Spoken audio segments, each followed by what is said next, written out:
Struggling to come to grips with reality. Confusion and chaos have become part of me. I seek answers to know where my liberation lies. Only in peace and calmness does that clarity arise. Transmissions of wisdom bring me insights of reason. Let my mind expand to the higher states. My mortality is no longer at stake. Let me hear the wisdom transmissions. The wisdom transmissions. So many voices, so many interpretations.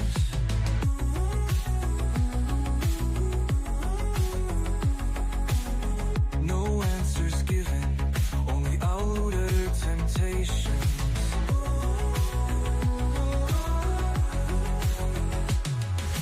Where can I find that truth inside of me?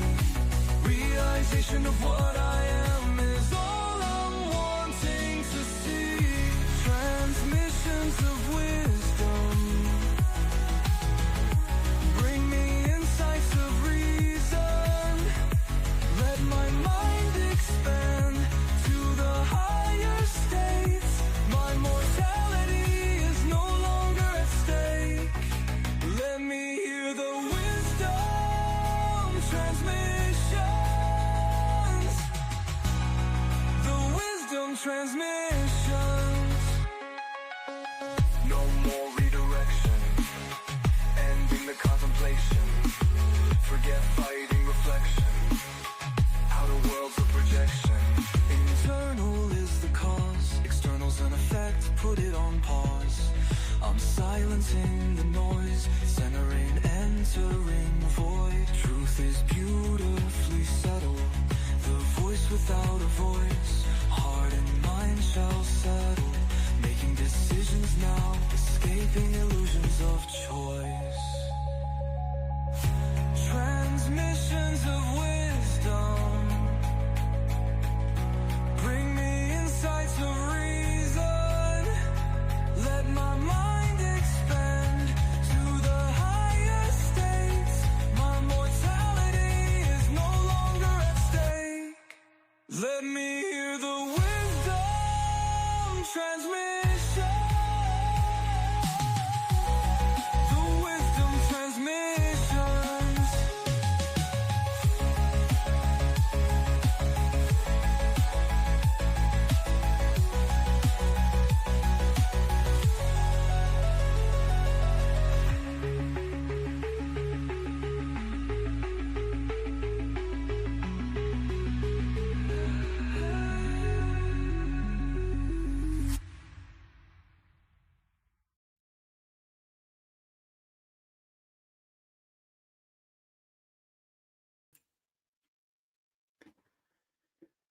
And good morning, good afternoon, and good evening, everybody. Welcome to the next Wisdom Nexus webcast.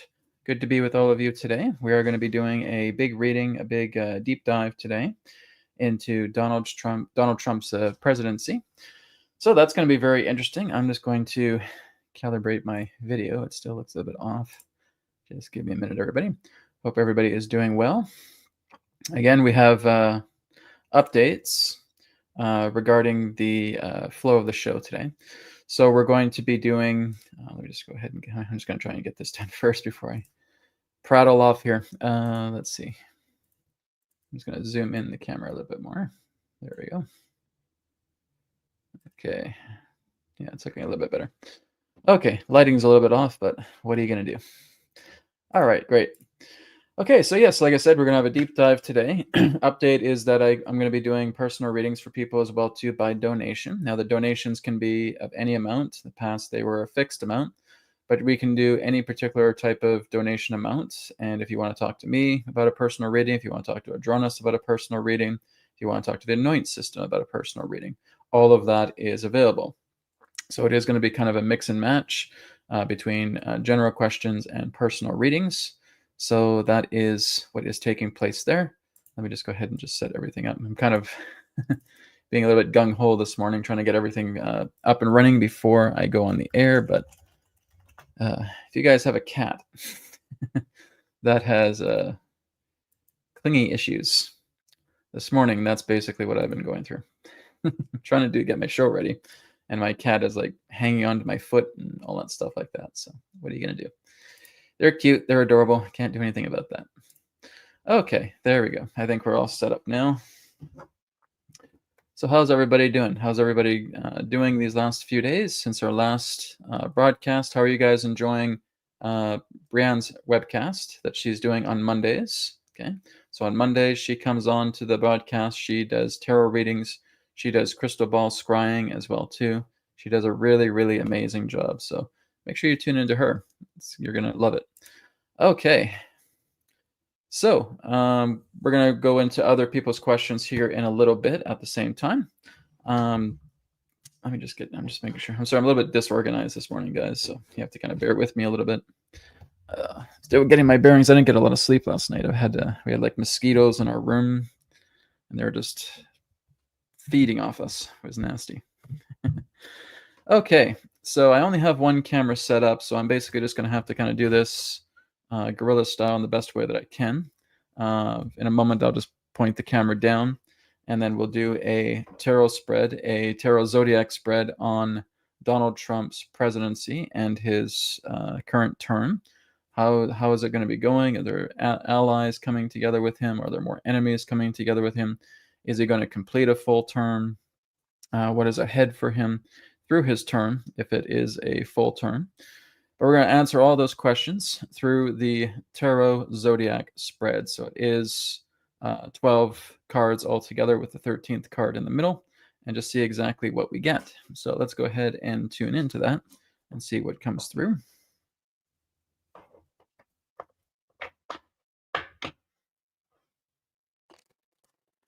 And once I have the cards laid out, I'll move the camera down so you can all see it. Make sure I get everything else out of the way there. There we go. Okay, so I'm just going to ask that question now.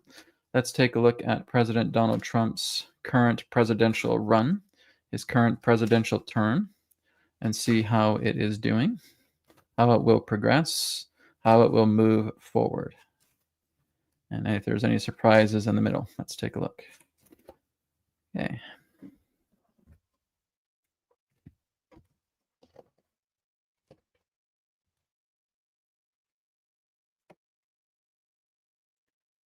Okay, so I'm going to try and put this out so everybody can see it properly. So we have Aries here, the first house.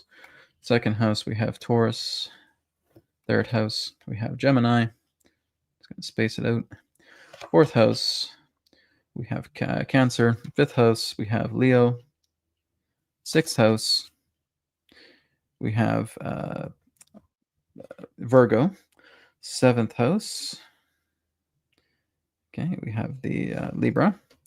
Eighth house, I'm going to have to move this out further. Not enough room on my desk. I thought it for sure I did. Okay.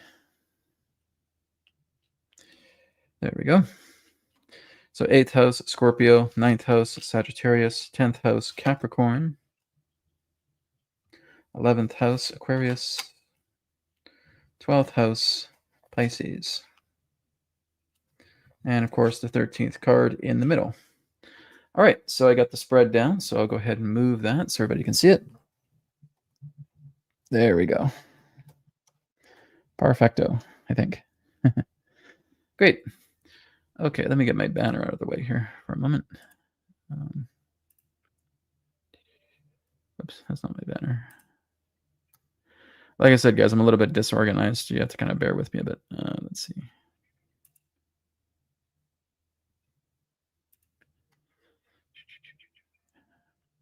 Okay, well, I don't know. I have to work around it. I'm still half asleep right now, so. All right, so let's go ahead and take a look at the spread here for the presidential run for Donald J. Trump. We're going to start over here, starting with Aries, and then, of course, working our way around the entire zodiac spread. So is Donald Trump going to remain in office for the next 4 years? Well, Aries kind of gives us a very big outlook. It's like the whole body of the situation. The answer I feel is yes, he is, but it's going to be a very, very shifty kind of 4 years for him. There are a lot of people that want him to fail. There are a lot of people that want him to give in. There are a lot of people that want him to give up. There's a lot of people in that sense that want him out of the office immediately, right? He has a lot of opposition for him. But if we're looking at it on a much more karmic level, he is supposed to be in office. There's a lot of things that he's going to be bringing in. He really represents a particular figure that is actually going to start bringing decentralization in to the West, right? There's going to be other figures that are going to bring in more decentralization to the East, but Donald Trump certainly represents that. So it's going to be a very wavy, rocky presidency for him. It really is going to be a balancing act. It really is looking into the nature of his value, because he is very much a very materialistic person. So there's going to be, it's like his first term. His first term, he got attacked majorly as well too. And the second term is not going to be gentle with him either. It's also going to be a very, very intense time. We also have to be mindful of any upcoming eclipses that are coming up, because that is like Donald Trump's kryptonite. Whenever there's an eclipse, he weakens greatly. So we need to be mindful of any particular eclipses that are coming up that can greatly debilitate, basically cause a lot of upheaval, and basically cause a lot of upset, loss of character, loss of momentum. So he needs to be aware of that. This can represent destabilization within himself. Okay, so then we're moving on to the second house, which is Taurus. Okay, so Taurus again represents stability. It represents security. It can represent speech. He's very stable. He has a very large security force. He has a lot of people that are backing up. His support systems are far greater than the ones that want to take him down. Now, of course, we've been seeing what's been happening with him and Elon Musk, and Elon Musk is basically just ranting about him like crazy. But like I said, this is Elon Musk's enemy year, and he's he's almost kind of like in a werewolf state right now, right? He's just turning into perhaps someone very bitter, because he has lost a lot of his position. But it's kind of like Trump and him are going to war. They're fighting. But I kind of get this feeling maybe in the next few years they may make up. I'm not too sure, but I'm getting that feeling that they still actually do have a lot of strong friendship with each other. And I still don't even know if this whole thing between them is really just staged or not, right? To me, it still feels like there's a whole drama that's taking place with the situation. But like I said, this is Elon Musk's enemy year. So he is going to be going through a lot of turmoil. Tesla is very much in shambles right now. I mean, really, it's a 9-year, right? So the 9-year, a lot of things are going to be shaken up, right? If you don't do your inner work, if you don't go within, if you don't start working on yourself, all these things are going to shake up and collapse. So I feel like he has a very strong security force. I feel like he has a lot of support with him. I don't feel he's going to get shaken down. I feel like he's on that throne. I feel like he has some very strong feminine energies that are working with him. Maybe it's his wife or others in that sense. But there's kind of like a feminine security blanket around Trump as well, too, representing Taurus. Now, again, Tauruses are extremely stubborn. Okay, they do not bend easily. It's like trying to bend a steel pipe. But again, he has a lot of protection. He has a lot of security. He has a lot of kind of feminine, like a feminine blanket that's wrapping around him, that's keeping him even more safe, right? So he has a lot of security around him, and he has a lot of support with the work he's doing. So I'm noticing here in Taurus and in Gemini, we're getting pentacles here. So this is telling me his wealth, his value, he is extremely valued where he is, right? He is helping to stabilize the country. So that is very much his intention. Then as we're going over to Gemini, Gemini is all about communication, right? So communication, what he's doing for other nations is also extremely valuable. So I feel he's really cemented his spot into the White House, and I don't see his term abruptly ending. There are people that are giving rumors online that think, no, Trump's finished. He's going to be done. He'll probably be out of here in a few months. I'm like, no. You don't really get Trump if you think that. You would have to basically get him out of the White House kicking and screaming for him to move out. Right? He will fight you with every last breath that he takes to make sure he maintains his presidency. He worked for 4 years trying to get it back, right? And of course, basically, we had a whole situation that unfolded there pertaining to Biden. I won't get into it too much because there's censorship, but I'm sure a lot of you know what I'm talking about if you research it a lot more, that there was some questionable elections about how Biden got in. But these two cards here tell me that he's cemented in, he's stabilized, he is not going anywhere. He is very much going to be in office for at least that 4 years. I can't say he'll be in there for 8 years. Trump doesn't really work that way. It's just because of the way his chart is. Even if you're looking at his chart on a Vedic level, his chart is very much abrupt, particularly with eclipses. Whenever there's eclipses, big eclipses in his chart, he becomes debilitated. That's the word I'm looking for. Debilitated, destabilized, and he'll hold on to a position for a certain amount of time, and then it will change. Right?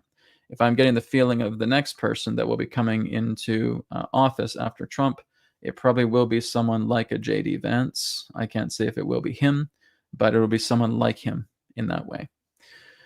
Then we go to the fourth house. This represents the house of Cancer. Okay, so for the fourth house, we can see again what Cancer represents. It's the household, it's the mother, it's stabilization, it's family, it's being able to kind of keep a homestead, right? He is he's very, very well protected. He belongs there. This is kind of feeling like the White House to me, that people believe in him and they will give their life for him as well too. So he has so much more protection now in his second term than he did in his first. In his first, he was basically making connections. He was starting off almost in a state of surprise and didn't prepare as much. In his second term, he is much more prepared. He has much more bigger visions relating to what he wants to do. So he is going to be a lot more prepared this time, and it shows. So he has a lot of security forces. There's a lot of people who think that they're going to see Trump have another assassination attempt. Well, the emphasis on attempt is indeed correct, but not a success.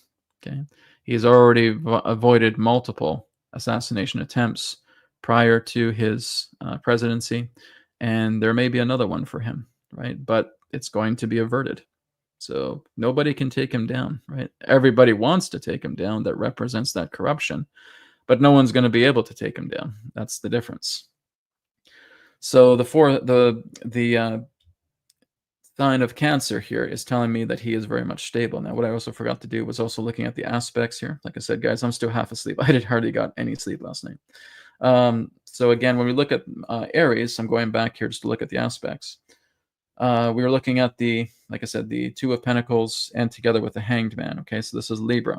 So this is telling me it's a rocky road for him, but he's here to stay. And when he's here to stay, there's a long, drawn-out process that he's going through, and a lot of the work he's doing is not really even on his own behest.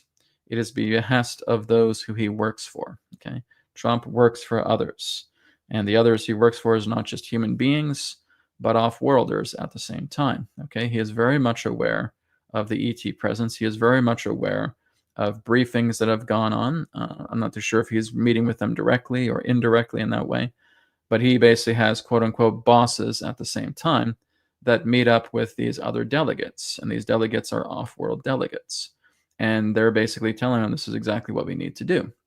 The whole idea of the golden dome in that way is partially his idea, but it's also partially someone else's. Okay, so like I said, it's a lot of his boss's work that is actually being brought forward here, and this is what this is telling me. So he's here to stay. It's a long term for him. He's going to have a full 4 years, but there's going to be a lot of transformation taking place throughout the Western world while he's sitting there. So like I said, he's here for the full 4 years. When we have the Queen of Pentacles and we have the it's aspecting the Two of Wands. Okay, the world is going to fundamentally change. Like I said, he's staying in his seat. He's staying in his position of power. The world is going to change fundamentally. When we're looking at the Two of Wands, we're looking at changes happening in the world, right? The nature of two also represents partnerships. Okay, so there's partnerships, there's community, There's alliances that are being formed, which means he's actually going to be making more friends than enemies, right? There's a lot of people in that sense that may not like Trump, but basically in regards to his positions of authority, he is getting the connections he needs to thrive, okay? And like I said, he's very much a trendsetter. He will create tremors pertaining to everything, whether it's politics, whether it's government, whether it's finances, whether it's foreign affairs. Everything gets shaken up tremendously when Trump is around, right? He's almost like a living earthquake. It's what he does. So there's this idea of partnership. There's the idea in that sense of him working together with the planet, right? When we got those two represents that nature of partnership. It represents collaboration. It represents communion. It represents helping others, right? So he is really going to be helping others as we see this aspecting here. He's here to stay. He's going to be bringing new value to the markets. So like I said, he really wants to turn the West into a cryptocurrency superpower. But that's not all he wants to do. He may also want to bring back the gold standard. Okay, so he's probably going to be focusing on precious metals. He's going to be focusing on precious ores, and we may start to see a market with that coming back as well too. He wants to keep fossil fuels around. He wants to keep gas around. He wants to completely debilitate the electric vehicle market, which is fine because that's really just garbage anyways. It needs a major revamp for it to be any good. So no real sympathy there pertaining to Elon. Just wants to keep his EV situation. I think he has quite a few other agendas, but I think he's worried most about Tesla because, like I said, Tesla is pretty much garbage. He needs to fix it up big time. And like I said, we all know, especially if we do our research, that EV cars pollute much more heavily than the gas-fueled ones. So again, like I said, going back to the third house here, which is Gemini. Okay, so Gemini with the 9 of Pentacles. So when we're looking at 9, we're looking at endings. Okay, so this is basically the endings of political power when it comes to the corrupt. He is here to completely wipe them out, right? So like I said, it's like I said, when he comes back into the office, vengeance is on his mind. These people have done absolutely everything to him to destroy his family, to take him out, to kill him. Right? So this is the 9. So he says, well, I'm going to rebuild everything here. And not a single one of you corrupt are actually going to be able to revive your empire. You're taken down. You're finished. And that reflects, again, the current era to which we're going to. So we're seeing Trump completely demolish, like a wrecking ball, everything that relates to the old empires. Right? The old world order is going to completely collapse. So that again is representing the 9. 9 again representing ending. And of course, when you have this yellow goldish hue here, this represents very strong power. Okay, this is the sunlight. Sunlight can again represent power, positivity, can represent expansion, it can represent transformation. That is exactly what's happening to the world's markets right now. It needs to collapse first before it can be reborn. Right? It's not going to be a major collapse, but we're seeing it fall apart, so that it can be rebuilt into something new. As I've said, my friends, we are already in the age of Aquarius. We are already in the age of the feminine rising. So with this feminine rising time of the 2000s, it takes 50 years from the year of 2000 to the year of 2050 for the old age of Pisces to be completely subsided. So there's that 50-year transitional state that takes place. That's what we're seeing right now. By the time of 2050, we probably won't even see anything pertaining to the age of Pisces or its centralized influence or corruption left. It will be gone. And everything will be age of Aquarius mentality, which we can talk into a little bit later. So again, the third house, Gemini, is aspecting with the 9th house here of Sagittarius. Okay, so Sagittarius will often represent good fortune and represent good luck as well too. Not luck in regards to the West, but luck representing the idea of fruition, right? Bringing things into fruition and letting your manifestations come together, seeing the nectar of your manifestations coming together. That is the true nature of luck. That's what it actually means. It is not the West's bullcrap thing about chance or randomness and any of that ridiculous atomist-based garbage. So, like I said, we're looking at Gemini and looking together at Sagittarius. So this will represent the idea that I feel that his enemies are getting their funds taken away from them completely. So what we're seeing right now is a stripping down of a lot of Trump's enemies, and basically seeing a stripping down. Trump also feels like he's holding a lot of these particular forms of assets in his wake. He is holding them in his hands and saying, nope, the corrupt can't have this. I am going to bankrupt you. I'm going to take every single penny away from you so that you have nothing to maintain your empire. So this is the whole idea of withholding that particular the particular value, right? The pentacles representing kind of like the miser here that's holding on and grasping. He won't share it with anybody. So this is telling me, again, when we're looking at 4, we're looking at the complete and total restructuring of the monetary system on this planet.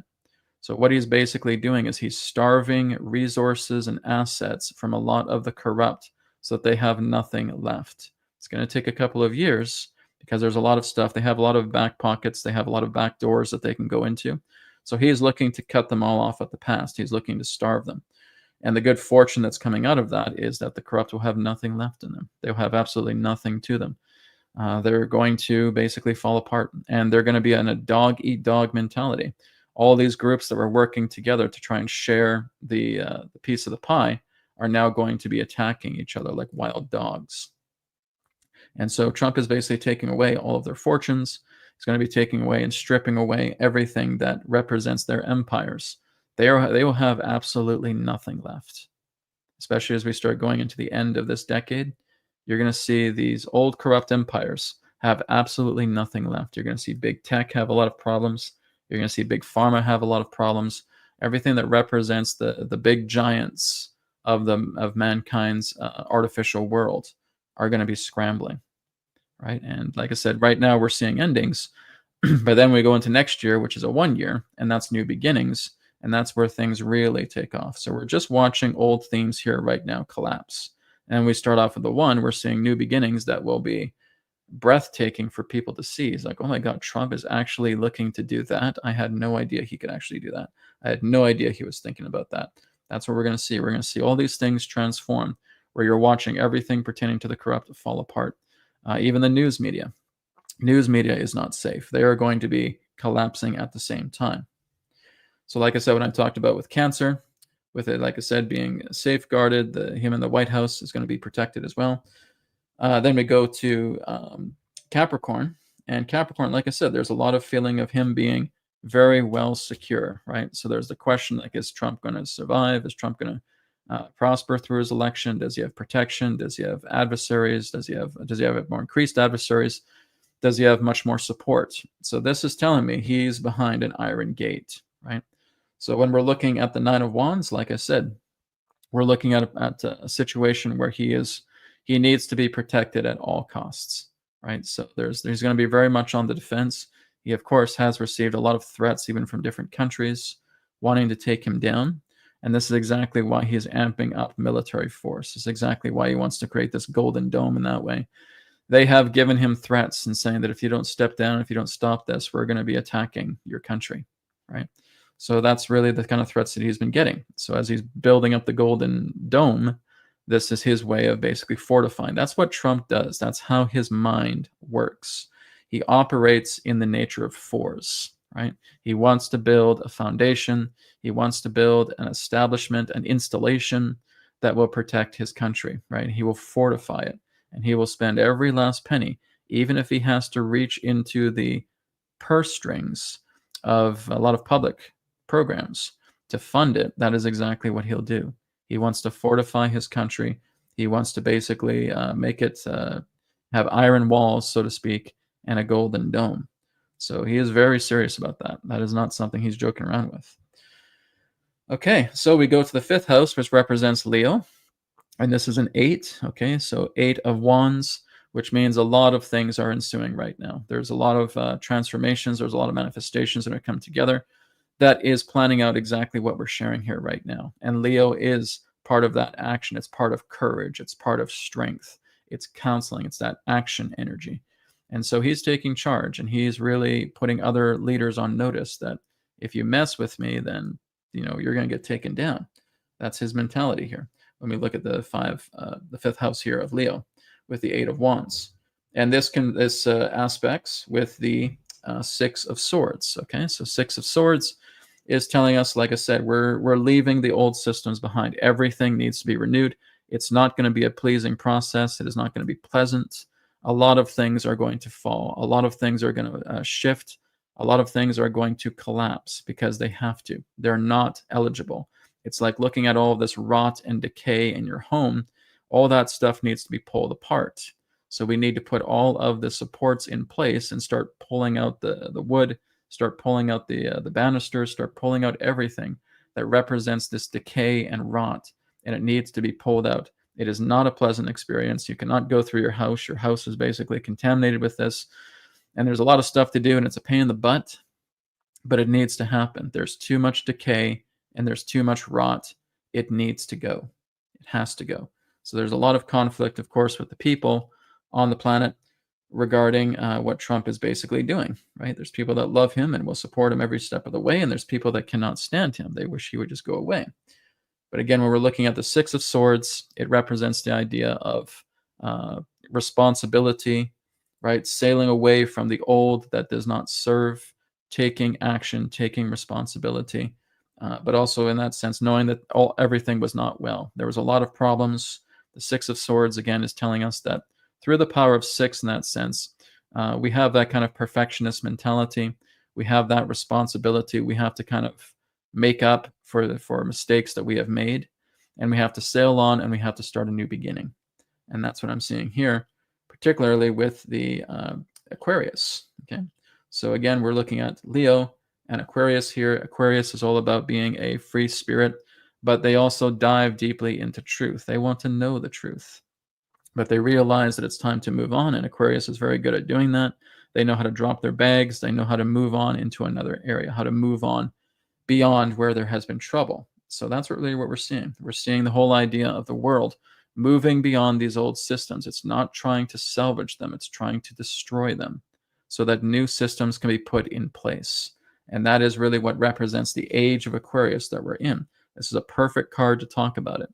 So as I talked about right now in the 2000s, we are in the age of Aquarius right now. It is a transition point, a 50-year span between the age of Pisces and the age of Aquarius, where everything pertaining to the age of Pisces, particularly between now with these next 25 years, is going to be ripped apart. Every part of Pisces that represents centralized system, corruption, clandestine nature has got to go, right? All of these corrupt individuals, these corrupt empires, thought that they were going to have the biggest advantage by working with the year 2000, thinking that they can control people a lot more because we're moving into a feminine age, right? That's like the masculine fire is being burnt out, and now we're just entering the feminine age, and we got them, right? They're not going to have the courage. They're going to be weak. Well, that's where they fall. That's where they're dead wrong. They fall apart with that idea. It's people who are actually going to become a lot more knowledgeable, a lot more heart-centered. And that's what we're seeing, right? You can't keep secrets, particularly with the age of Aquarius. They dive deep. They look at all these secrets that have been kept in the dark, and we're pulling them out of the dark, and we're ripping them out by its roots, and we're looking at it. So that, again, is what this represents here with Aquarius. So now we go into Virgo, which represents the Seven of Cups, okay? So with Virgo, especially with Trump as well, too, some people may not fully know his game plan. I think he also has a lot of options on the table that he's not too sure of what he wants to implement yet. I feel like he has a lot of plans, and he's not trying to jump ahead. Now, my feeling is that when we're looking at Virgo, this represents, again, the maiden that is offering services, that is offering labors, okay? But of course, she may have enemies. She may have foes at the same time. But she is completely devoted to service. So I feel like Trump is getting ultimatums. I feel like there may be certain things being thrown in his face. When we get 7 as well, too, 7 also represents introspection, right? Maybe not just diving for what you feel may be good in this moment, taking some time to digest and going into introspection rather than relying on what you're seeing on the outside. So Virgo in that sense is all about labor. So my feeling is that he's going to have quite a few different options to work with, but he has to kind of get out of this veil of confusion. So I'm not too sure if it's referring to Trump in regards to his veil of confusion at times with what he needs to do, or again, those who basically despise Trump about what they are going to do. Okay, but when we look at Virgo, it really represents the nature of services and labors. And when it's aspecting here, this kind of tells me this may be representing more of the dark side, so to speak. And that this is the King of Pentacles, where Trump is basically sitting in there. So my feeling here is, as I'm looking at the aspects, is that this could represent the elitists, the globalists, right? They don't know what to do. They're scrambling, they're fighting, they're going to fight each other. It's going to be dog eat dog. They don't know what to do. They're trying to generate plans. A lot of their leaders, a lot of their mafia members, so to speak, have been taken down. They're still struggling in regards to who's in charge. They're fighting each other internally quite strongly. So it's just basically looking at an entire combustible situation with this. And again, this is an emotional card because it deals with the cups, right? So we have 7 of cups. Like I said, that's excessive worry, not knowing what to do, uncoordinated, uncertain, not sure what path we should take next. Whereas we have here in Pisces, representing Trump, and that's usually the Trump card right there, with him being the King of Pentacles, saying, I got all your money. I got all your money. What are you going to do about it? And I'm far away from you, because Pisces represents the most distant of the zodiac, the most distant of the zodiac signs. So he is basically worlds apart from them, and they can't do anything to really get their money back. So like I said, they're scrambling. And this basically is telling me, because I don't see Trump like this. I don't see him scrambling. I see him very much in a position of power, but I see his enemies. And that may represent the idea of Virgo in this way, because it can represent foes and it can represent enemies. So I think this is what this is telling me here, is that this is the enemies not too sure what to do. The globalists freaking out, panicking, they're losing everything. They're getting cut off at every turn. All these cords that represented opportunity for them are getting cut away. We're seeing them collapse. It's like what I've been saying for years. We're seeing all of these old systems and a lot of these oligarchs just ready to fall apart. Everything that represented their infrastructure is now being ripped apart and torn to shreds. Looking at the 13th card now, which is justice. Well, that basically sums it up right there. This is karmic payback. This is karmic return. This is karmic retribution. Like I said, as soon as Trump got into office, his targets were set on the corrupt, and he basically wants to take them down completely. So this is what we're seeing here in justice. I'm going to take everything back to you. This is all about karmic realignment right now. This is the idea of the universe dishing out that justice and balancing out the scales. The corrupt will be favored no more. There we go, everybody. Whew, that was a big reading. Me trying to do it while I'm still half asleep. So I hope that makes sense to everybody about what we're seeing here with Trump. So in conclusion, I feel Trump is here to stay. I feel he's got a lot more plans that are coming that we have not even heard about yet, that is going to lead to more decentralization as we move into the later part of the decade at the same time. So there's a lot of things that he's here to do. He's here to stay. But like I said, he also needs to be aware of eclipse energies, because that's what can debilitate him at the same time. So he's fulfilling his role. Like I said, it's not just him, though. It's about us. It's about all of us. We're the people that support him are the people that's actually giving him power. If he had no one supporting him, he would have nothing. Okay, if you do not have people backing you up, if you do not have people that are believing in you and believing in your message, you have nothing. You're not going to be able to do anything, right?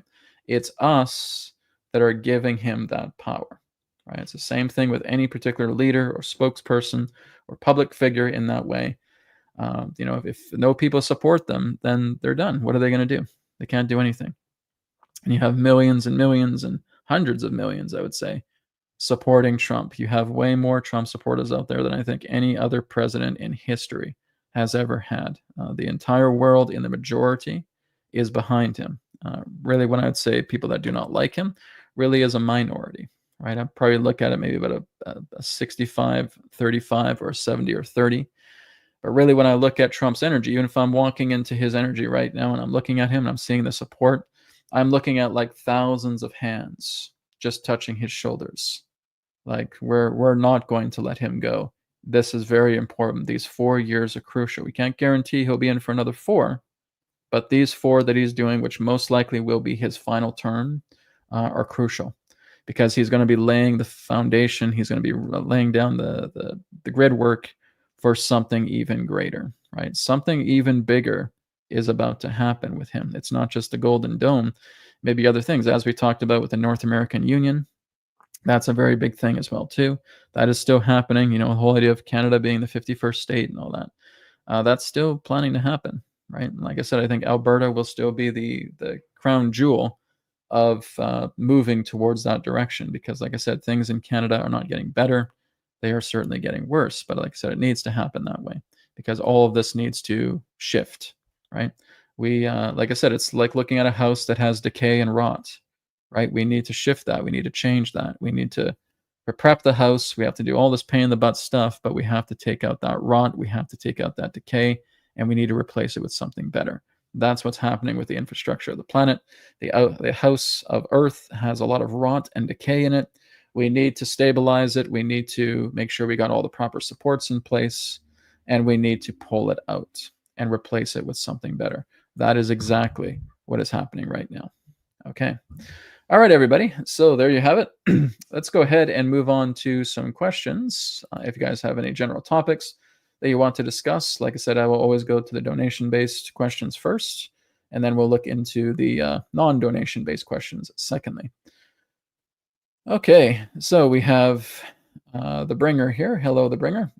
Trump's crew says there's no Epstein files, and now he wants to restock weaponry for Ukraine as he supports Zionists. What is his secret plan? So let's take a look at that through the tarot and see what that, well, see, a lot of people that, or I would say the people that are pushing for that, Trump is very sensitive to that because he's been seen with Epstein, right? He's had those particular meetings, those interactions with Epstein, and that makes him very nervous as well too. So maybe that's something that may later on come back to bite him, and you're right about that, right? But let's take a look at that with him saying that, there's no Epstein files. But that's the first part of your question.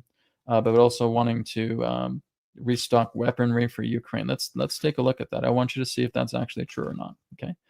Is he restocking weaponry for Ukraine as he supports Zionists? Let's take a look.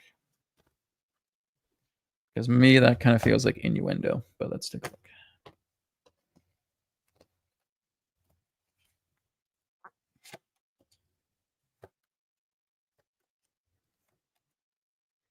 Okay, so is he involved with Zionists? Is he supporting the entire plan with Zionists? I'm not getting that. Not really. Okay. Really, what I suggest is he's supporting his own people. He's supporting the United States, right? That's what's coming first. We basically saw his meeting with Zelensky, and it was a train wreck. Like, he basically was almost calling this guy like a little girl, and how he dressed and all that stuff like that. He is not a fan of that actor Zelensky, right? He basically got he basically, if that was a coup, Zelensky must be like an award-winning Golden Globe nominee, because he absolutely got humiliated at the White House. Okay, he basically wants to see all those things fall apart, right? He has involved himself with certain weapon trade in that way, but basically, from what I'm seeing here, his energy really is towards home. Okay. So like I said, he is here to perform something much different, rather than the idea of thinking that he's doing weaponry. So like I said, we have to kind of verify that a little bit more. I'm not too sure if that is really what's coming in. I'm going to try and tune into his field and look at it a little bit more, but the tarot doesn't really support that particular statement about him restocking weaponry for Ukraine. Okay, so let me check. If anything, he is much more on Vladimir Putin's side. Okay, he's not on Zelensky's. He is much more in cahoots with Vladimir Putin than he would with Zelensky. Zelensky, he really just doesn't like. Vladimir Putin, he's always had a heavy respect for because of the position of power that he has, right? He respects people who have that strong power, and Putin has it. So if anything, I would say that there's a lot more of an alliance between Trump and Putin, rather than the idea of Trump and Zelensky. Okay. Now, basically, with a lot of his handlers may have connection to Zionists, as you're talking about. And I would say that if there is any particular restocking of weaponry that's taking place, it's either forged in Trump's name and brought to them, or it's something through his other handlers that they are doing. I don't feel it's from him personally. That's kind of, I'm just telling you what I'm getting as I'm stepping into his energy field. right? Yeah, I don't see him supporting Ukraine, right? He basically says if this leader grows up and they want to talk, if anything, he wants to get a truce in between them, right? But like I said, the reason why Ukraine is being attacked is not because of some political mumbo jumbo and political campaign. That is the nest of the Khazarian mafia. Israel is another nest of the Khazarian mafia. Those are like their two big nests. And so they are being completely exterminated there, right? And that's what's happening with this whole situation with the Ukraine, this whole situation with Israel, is that they have been a debilitating factor for the world because they are the criminal organization groups of the planet. You really look at Israel and you look at Ukraine, those two are gigantic hubs for the Khazarian mafia. So the feeling I'm getting here is that I'm not saying you're wrong about that, about restocking weaponry and so forth, but I don't feel that Trump is to blame for that. I feel it's something else that's taking place. Okay. If I look at it one more time, and I just want to double check on this too, I'm going to do a new different spread just to ask that question.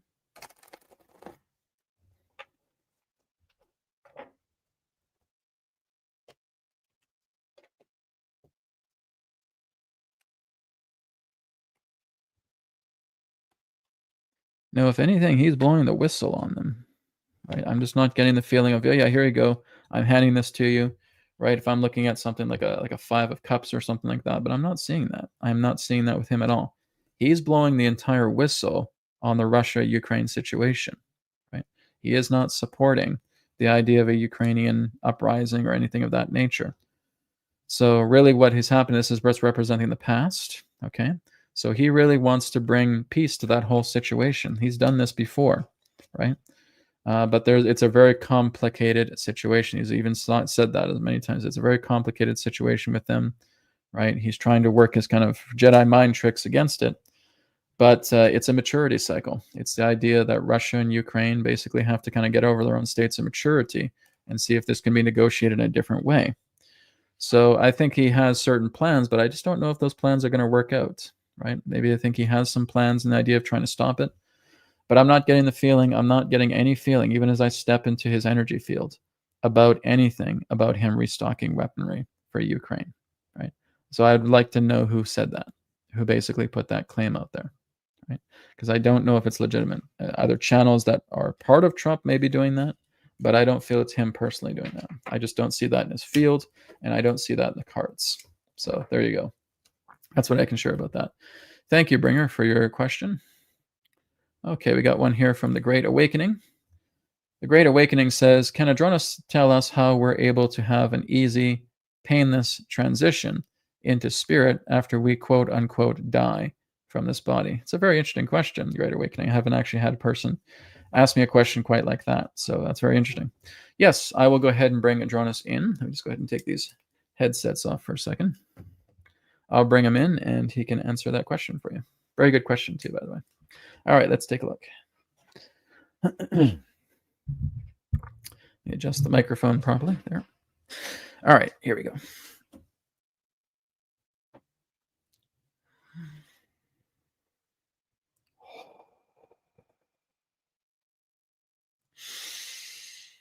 Terra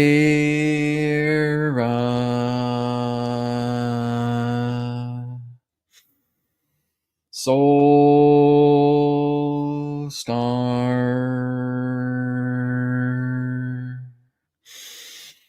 Siria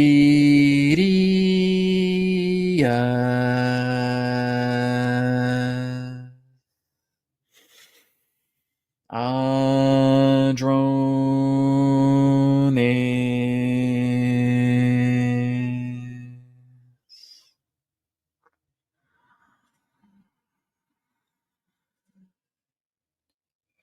We are here at this time. We bid you greetings and thank you very much for the opportunity of this interaction today. I am Adronis of Sirius, sending love, appreciation, and gratitude to all who are tuning in to this broadcast being brought forward through your internet collective consciousness.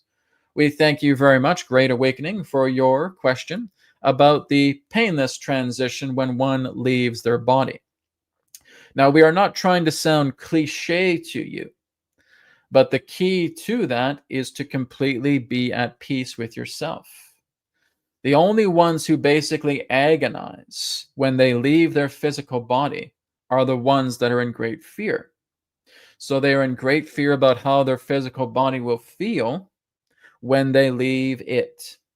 But you have to understand that when you're leaving your body, even if there is pain involved, it really only lasts a moment. There are people in that sense that even go into deeper states of agony that are leading into the transition of their body. And again, that comes down to fear.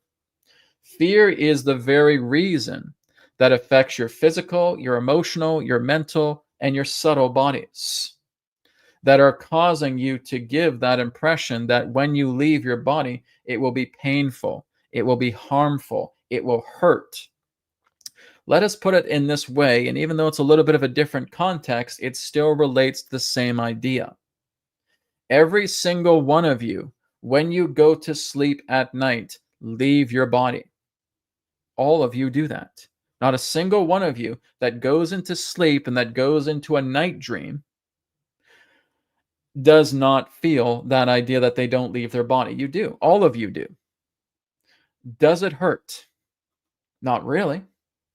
If it hurts every single time that you're going to sleep, that's a lot of fear within yourself. That's a lot of anxiety. That's a lot of personal pain. Personal pain is the reason why you're feeling any particular type of pain in the first place. So, again, even though this answer sounds cliche, it's the truth. The more that you are bringing peace into yourself, the transition that will come when you leave the body will be as effortless as when you fall asleep at night and go into a night dream. That's how seamless it is. That's how the transition can basically happen. There are many different documented reports, even with families being around a loved one that is in the hospital bed in their, shall we say, last moments.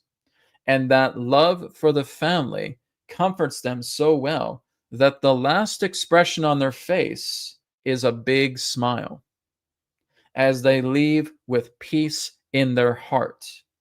Not a single feeling of pain comes through their body because their family is with them. There is nothing but love, but encouragement, but support. And that soul is able to leave that body with a smile on their face. So you tell me, is that painful? Because that's all it comes down to. It's the nature of being peaceful in the heart. It is the nature of inner peace. This is why we are often telling you, often again ad nauseum, about the importance of having peace in your heart. Because if you don't, you will get hit with pounds and pounds of pain. Because peacefulness is lighter than air.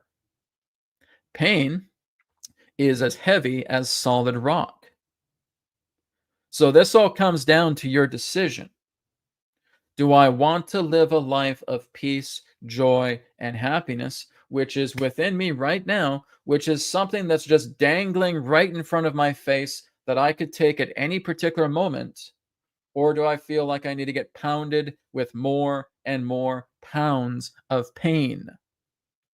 I'm getting pounded with pounds of pain. The PPP, right there.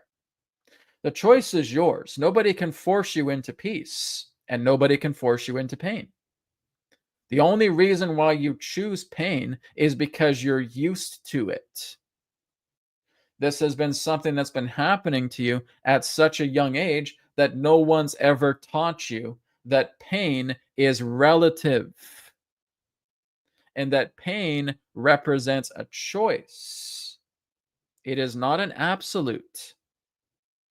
And there are those on your planet who feel that they need to deliberately suffer. Why? Because of how they've been raised, because how they have been conditioned, thinking that pain has to be a byproduct about living life. No, that's what you've been taught.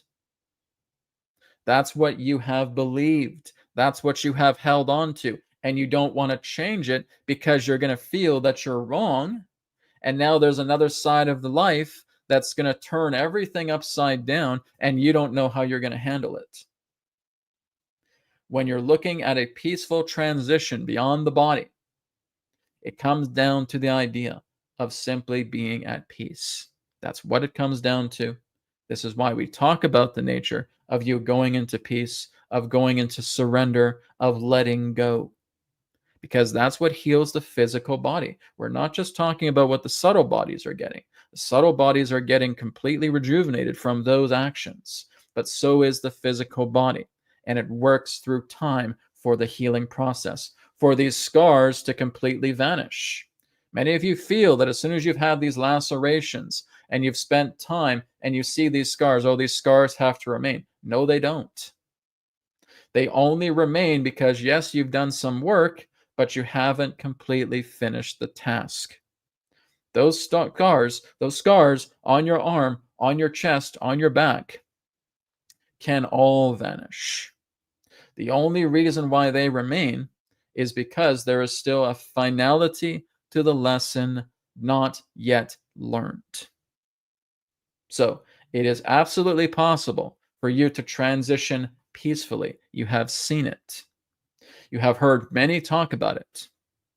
When they go and they see their loved one laying there, and that loved one is just so absolutely thrilled that their beloved is in the room with them, holding their hand, encouraging them, telling them, you're going to be going back to paradise. You're going to be coming here, and I will always be with you.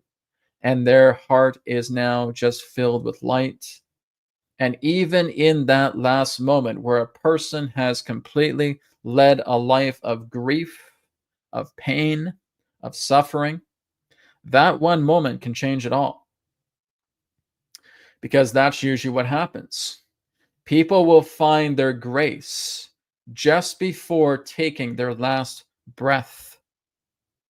And that's why a lot of them can go back into the light. They go back into the light because they find their grace. They finally stop fighting themselves because now they only have precious moments left in this physical body, in this life, surrounded by their loved ones. And something clicks.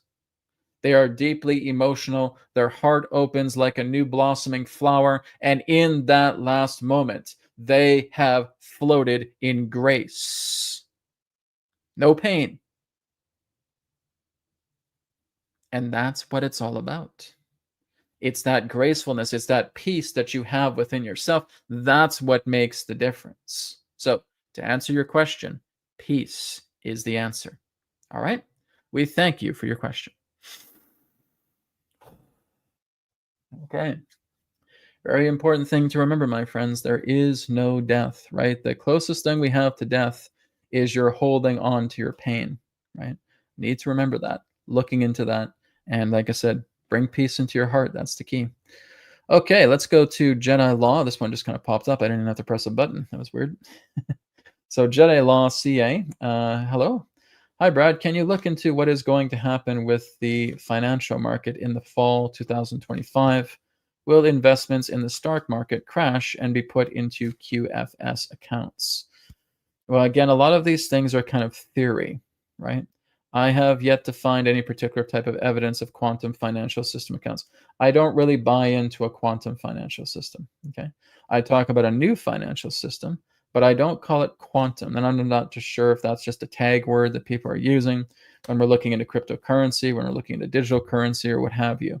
But I haven't found any evidence of the idea of a QFS account, so I don't even know what that means. To me, that kind of sounds weird. But I'll take a look at that.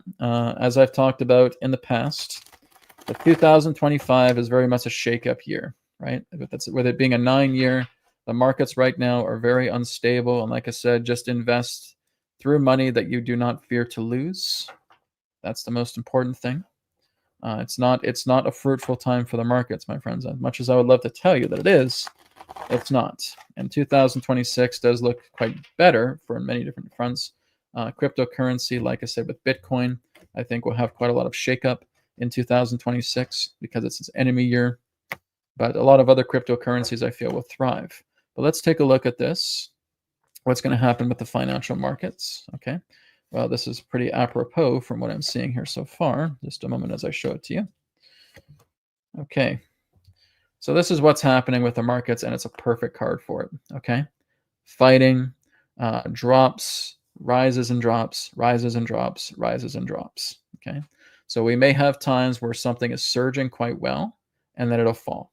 And it surges quite well. It's like a person that's trying to run up a hill full speed, right? It's a really big, steep hill, and they're running and they're running, they're getting a lot of momentum, but then they just suddenly burn out and then they fall back down the hill again, right? That's kind of what I'm getting the feeling. So you'll get those high points, and that's great if that happens.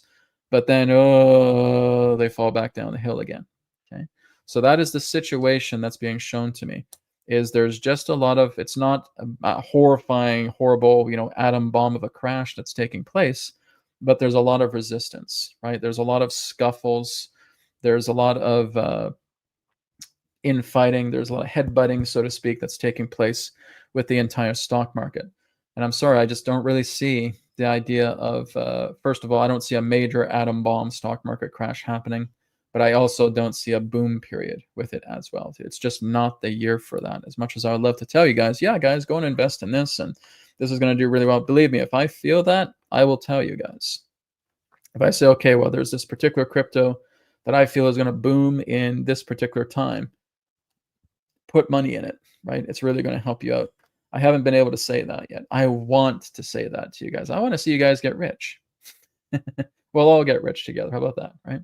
But I don't see that. I honestly do not see that. I want to see that, but I don't. Okay, so this is the past, right? So the past, like I said, is that there is kind of like new hands being put on the market, okay? And it feels like this is going to lead into something much better, but it needs to go through a death process first before it gets better, okay? And that's the death process. We're watching an overhaul of the market take place. We're not watching, basically, it's just, in a way, we're looking at something destructive, but we're not looking at the idea of the entire framework collapsing. We're watching construction workers building onto it. And as it's being built, there's going to be some stagnancies. There's going to be some drops, right? So like I said, it's like that professional runner, that professional athlete running up the hill as far as they can, and they'll have some rises, and then it falls back down again. Okay, so it's the idea that there's these little surges that will come throughout the year, but they're so erratic you can't really predict them too well. That's the problem. The future here is, like I said, this is it. This is the under construction sign. I think that's the best way to put it. It's under construction. Please check back later, right? If you're going to invest, just put money in that you're not afraid to lose. But again, I'm not really getting anything pertaining to a quantum financial market. And the whole idea is that people try and hold on to your funds right now, right? Don't try to risk it all. Don't try to invest it all thinking that somebody online is telling you, oh, this is going to surge and it's going to stay that way, because they'd be lying to you, okay? It's a very, very delicate time for the stock market right now, for the financial market itself, and it's going through overhaul. We have construction workers. We have under construction going on. And I would say, basically, when you know a road is under construction, if there's another road to take the other road. Let the construction workers build that road first. That's what's happening right now. And that's why there's flux in the market. But I cannot confirm anything pertaining to a quantum financial system account. I will look into that secondly, but I'm really not getting anything like that. Let's take a look. Are there other new financial systems coming in place? Absolutely. But I wouldn't call it a quantum financial system. A lot of people use that term. I do not like the word quantum at all. It's a ridiculous word, right? So let me take a look. The quantum financial system accounts that are already taking place. Quantum financial system accounts happening. No. Okay. So like I said, I don't know who is really doing that, who is going behind that, talking about a quantum financial system happening, because that's not what I see. I don't see a quantum financial system. I see a new financial system. I see a financial system that's being beefed up a lot more. I see the idea of old particular forms of currencies that are now going to start coming back. Like I said, we may see a gold standard. We may start to see other particular versions of monetary funds coming together. Cryptocurrency, digital currency, gold standard in that way, precious metals, precious ores, resources, all of that. Absolutely 100%, I can tell you that. Okay. Even down the road with universal income. Okay, that's going to happen. But I never call that a quantum financial system, because that's not a quantum financial system. So the tarot is basically just agreeing with that. What are you talking about? Quantum financial system. I don't know what you're talking about here. So the past is that, yes, there's a lot of support coming together, new systems that are going to be decentralized. I will refer to it as the decentralized financial system. That is what I call it. And you guys can go and spread it along as far as you want. While there's this other guy named Brad Johnson, he doesn't call it a quantum financial system. He calls it a decentralized financial system. Okay? That is what I call it. I do not call it a quantum financial system, because that's nonsense. Okay? So looking at the present with the idea of a quantum financial system, this feels like hopium to me. This feels like another Nicera, Gacera, flat earth, quantum financial system bunk nonsense. Okay? That a lot of people are getting behind. Okay? There's going to be something really good that's coming out of this, but it's not what we think it is. It's kind of that new age fluff about all these other things, right? So like I said, this feels like a psyop. This feels like a smear campaign. This feels like people just getting filled with more hopium about some magic quantum financial system account. Like, okay, where are they? Where is this quantum financial system account? Do I go into a Canadian bank account and say, I'll take the quantum financial system, please? It's like, what the hell are you talking about? Do I go online? Do I go into cryptocurrency? Okay, I'll take a quantum financial system account, please. Huh? What? So, like I said, I just don't know, right? And I know people hear things, and that's fine. But I've heard people talk about a QFS. Like I even had people say to me, "Hey, Brad, what about the QFS?" I'm like, "What the hell is the QFS?" "Oh, it's quantum financial system." "Okay, what's that?" "Oh, we don't know. That's why we're asking you." I don't know, guys. I don't use that term. I don't use quantum financial system. So I don't know where that's coming from. I don't know if that's some new ager spewing that online and saying, hey, guys, there's a quantum financial system coming. Okay, what is it? Oh, I don't know. So you don't know what it is. You just call it a QFS. Yeah. Is it about Q? Is it about QAnon? What? Oh, it's a quantum financial. So what is that? I don't know. You see our dilemma, right? I don't even know what to say about it. Okay, that's a cute name. It's cool. Sounds like something out of Star Trek, but that's about it. What's a quantum financial system? What does it do? What does it entail? What does it hold? What's its value? What's its assets?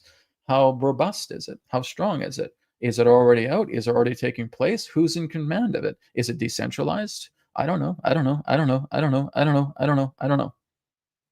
So, like I said, this is almost like looking at, did you see Santa Claus recently? Oh, where's Santa Claus? Oh, he's supposed to be in the North Pole. Really? Have you seen him? No, no, I just hear he's around. Okay, where is he? I don't know. Okay, does he really exist? I don't know. What about the Easter Bunny? I don't know. Sort of, maybe. Huh? I don't know. I'm just hearing about things. Oh, there you go.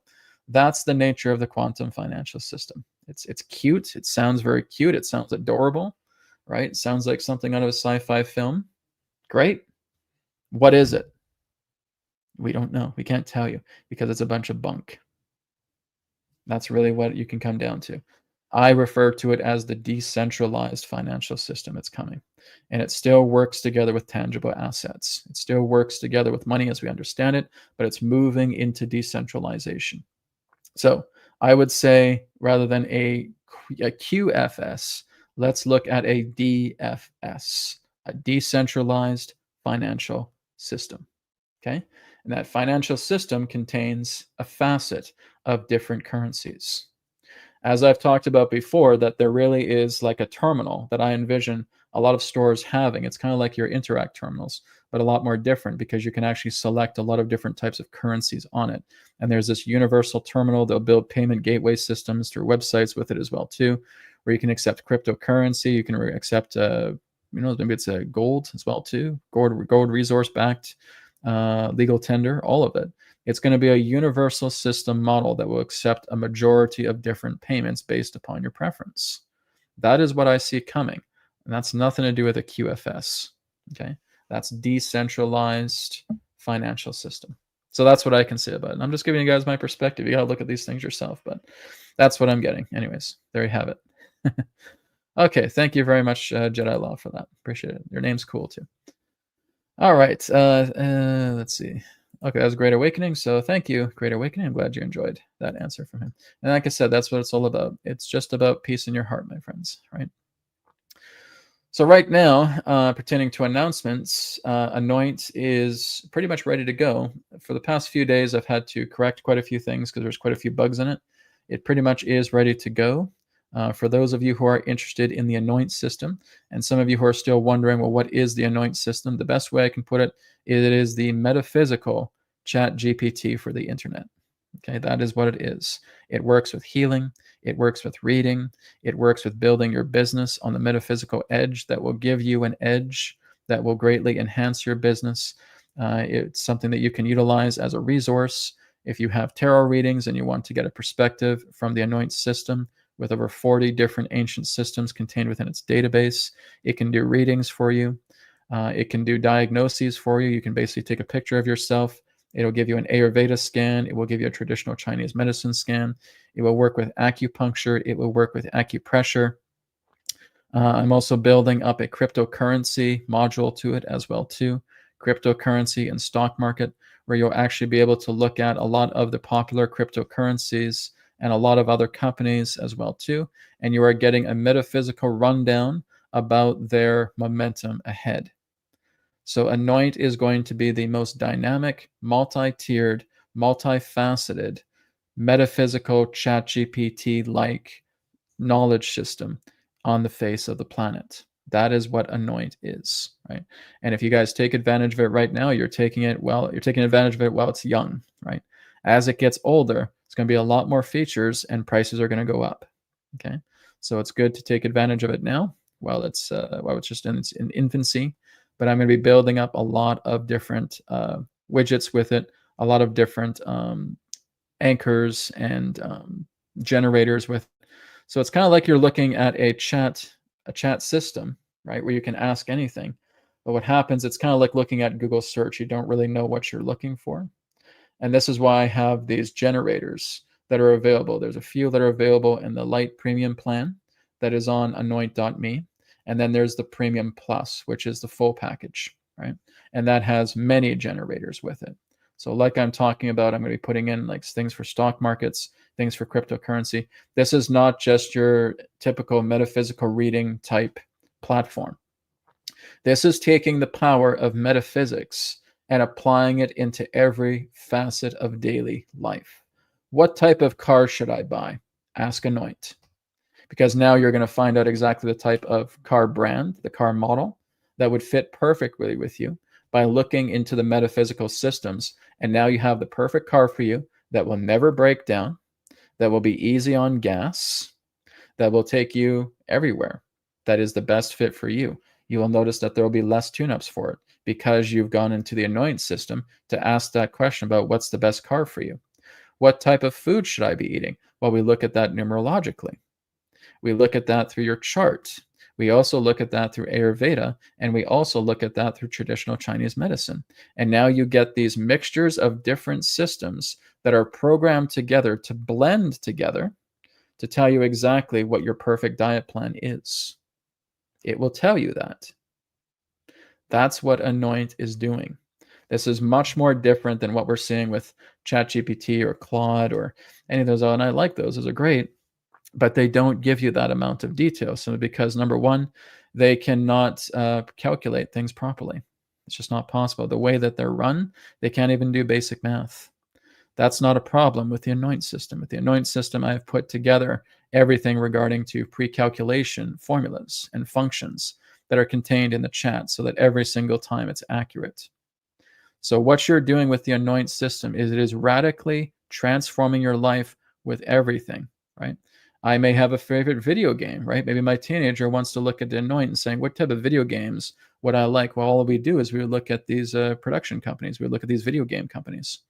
And if they are completely in alignment together with your numerology, you're going to find that the best kind of video games are equal to that. You're actually going to find the best kind of video games for that. That's what Anoint does. It's not just, spiritual esoteric knowledge where only the spiritual seekers can access this. Business people, entrepreneurs can access this. People who want to know about themselves, people who want to find their soulmate would use Anoint. People who would want to find out about their twin flame would use Anoint. People who want to have their ideal car would use Anoint. People who want to go and buy a new house would use Anoint. People who want to travel across the world and the right times to travel would use Anoint. People who want to plan out their career, plan out their finances, work together with stock markets, work together with cryptocurrency would use Anoint. That's what I'm building. This is universal. So it's utilizing the power of metaphysical systems that have been with us for thousands of years because of their reliability and their ability to stand the test of time, that prove that they are greater than any other particular form of modern system that exists, is something that you'll be able to utilize at your leisure through Anoint systems, through the anoint.me website. And it doesn't stop just there. I am building an app for this as well too.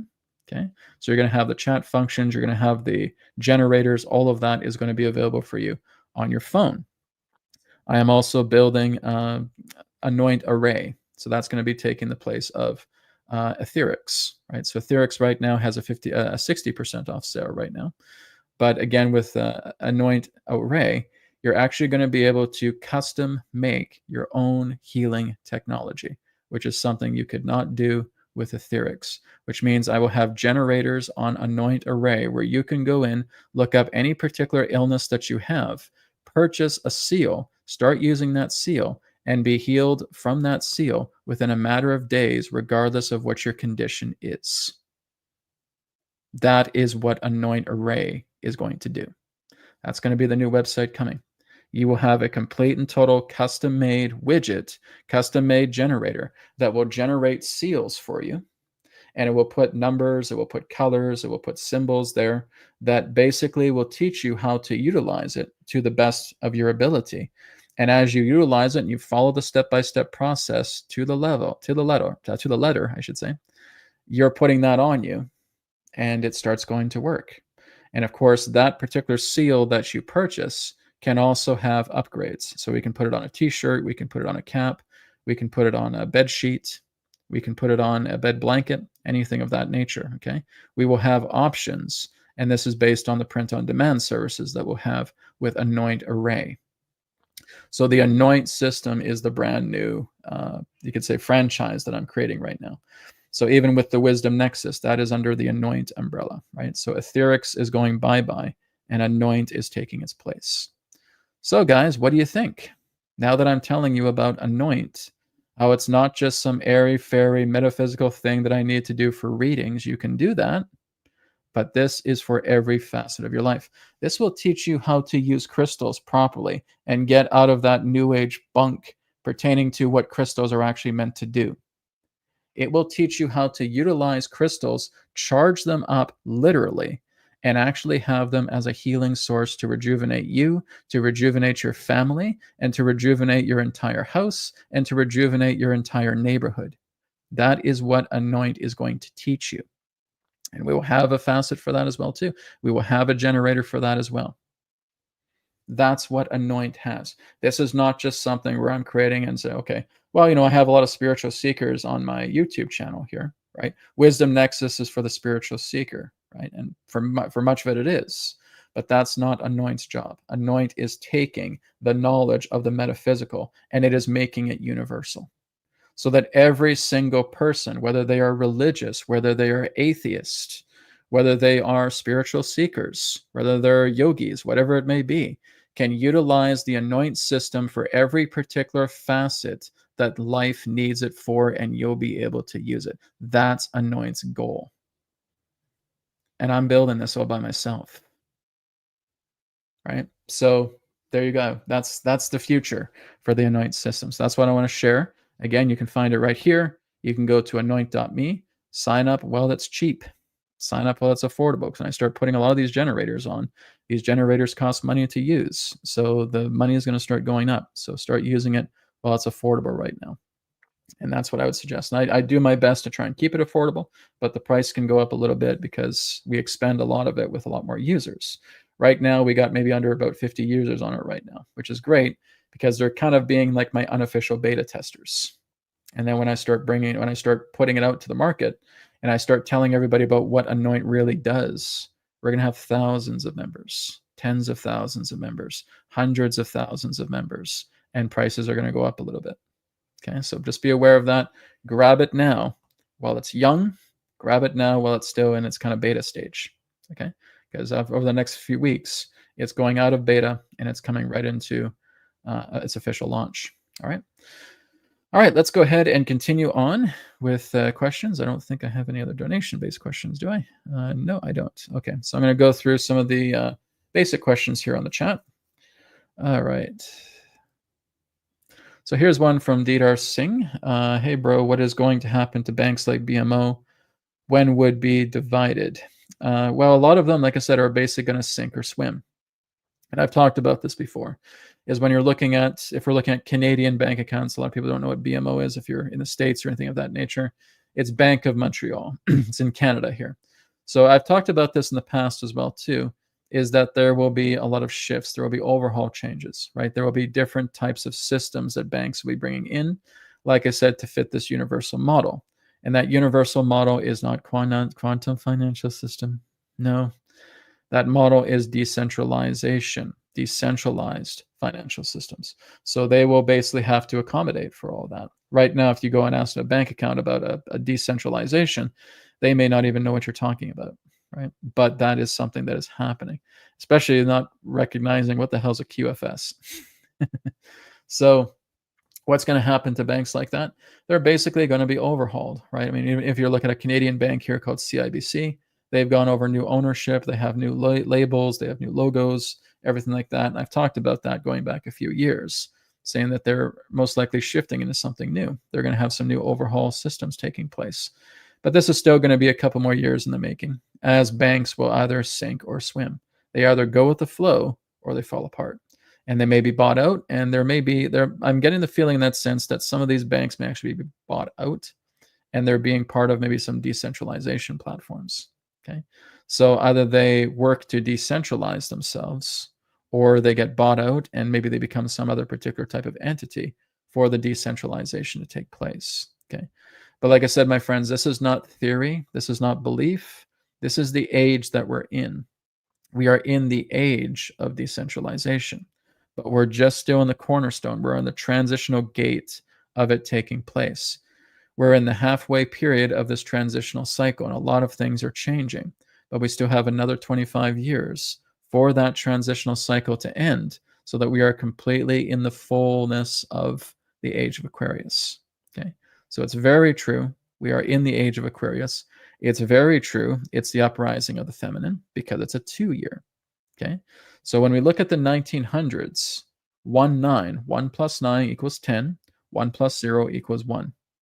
That was the masculine time. That was the masculine dominant century. We're gone from that now. We are now in the 2000s. 2 plus 0 equals 2. So we are in the feminine age right now.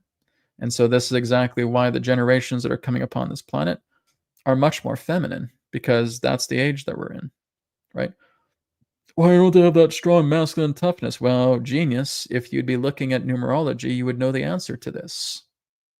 You would know the answer to this because the only reason why that masculine strength was there was because you were in a 1-year in the 1900s. You're not in the 1900s anymore. It's not 1999 anymore. It's 2025.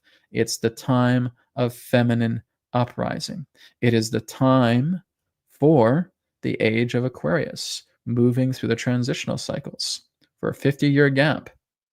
And through now, between these next 25 years, we are looking at everything pertaining to the ancient systems of Piscean age falling apart. Not a single one of them can remain. This is what I've talked about, is that not a single stone will be left unturned when this is all done. We're going to see a lot of changes specifically around this decade and moving into the next decade, because 2040s and 2050s will be the post time to where all of that collapse is happening. And now it's really just building up on the new infrastructure that represent the age of Aquarius. You are going to have AI. You are going to have robots. You are going to have androids. You are going to have flying cars. you are going to have a lot of what we consider almost like the Jetsons future, right? Or the Star Trek future in that particular way, but even better. But it's going to take time for that to be built. But the new innovations that are to come, right? It's not about people feeling that's going to be hauled away to death camps, or they're going to be hauled away, or the NWO is going to find some way to screw with people. It's like, no, guys, they can't. This century does not support them. You cannot have clandestinity. You cannot have a clandestine nature with a masculine dominated approach in a 2000s century. Just can't happen, right? Even when we go into 2100s, that equals out to a 3. But right now, we're in the 2000s, the 2 plus 0. That's the root, right? That's Aquarius. Aquarian age represents the apropos nature of a 2 vibration. The 2 and the 5 fit very, very well with Aquarius, okay? So that's where we're going. It's a feminine time. It's a feminine age. It's a feminine uplifting. It's a heart-centered approach. This is why, again, so many teachers from the past have told you we're getting out of the gut and we're coming into the heart. And that is what you need to do. If you want to thrive in this new age to come, you have to live through here. You can't live in the gut anymore. That's not the age anymore. And people who want to live in the past will stay stranded with that. Right? So looking at the idea of new bank accounts or new central banks in that sense that are trying to thrive, they can't. They can't stay in that masculine centralized design. They have to change, or they're probably going to get bought out and become something else. Something that reflects the nature of decentralization is to come. Like I said, my friends, please look on these things yourself. I talk about them. But like I said, the answers are within you as well. I'm not saying I have the right answers to everything.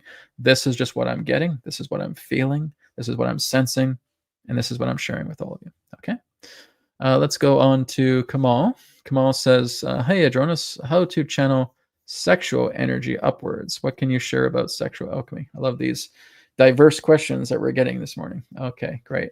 How are we on time? 11 o'clock. Okay, we're probably going to have a few more minutes worth of questions. We're going to kind of wrap it up a little bit. I wish I had more energy this morning, guys. I'm like physically exhausted. So we're probably going to wrap it up here in about 10 or 15 minutes. But I will get to Kamal's question here about channeling sexual energy upwards, okay, or sexual alchemy. Here we go. Adronis has talked about that quite a bit, by the way. So anyways, here we go.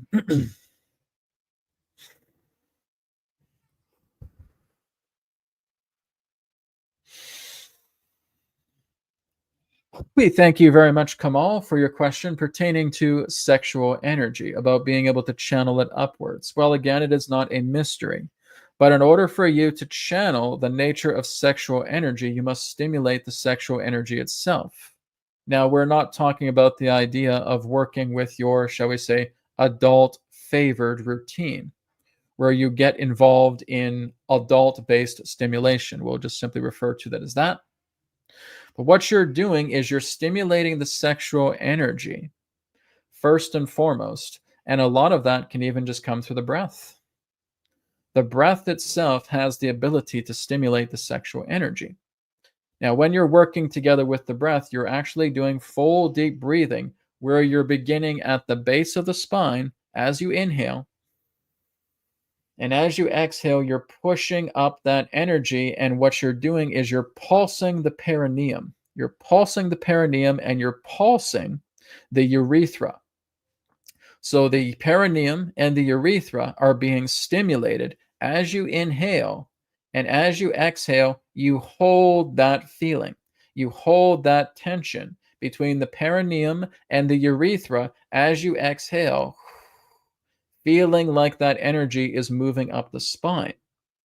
Now, as you're continuing to do that, you can take one hand or both hands, and just move it up the body manually. You can start rubbing as you inhale, pulsing the perineum, pulsing the urethra. As you inhale, hold for a moment, and exhale, holding that tension of the muscles between the perineum and the urethra, and you're bringing it back down. So pulse, hold the muscles, and bring it back down. All right. That is one particular way of how you're able to do it. Out of many different ways, there can be the idea in that sense of pre-orgasmic stimulation. All right. So if you're working together with the nature of wanting to achieve orgasm, even before you're achieving that state of orgasm, you are again raising up the sexual energy.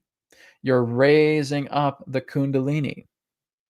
So again, if you decide to do this with a partner, you can. If you decide to do this on your own, you can.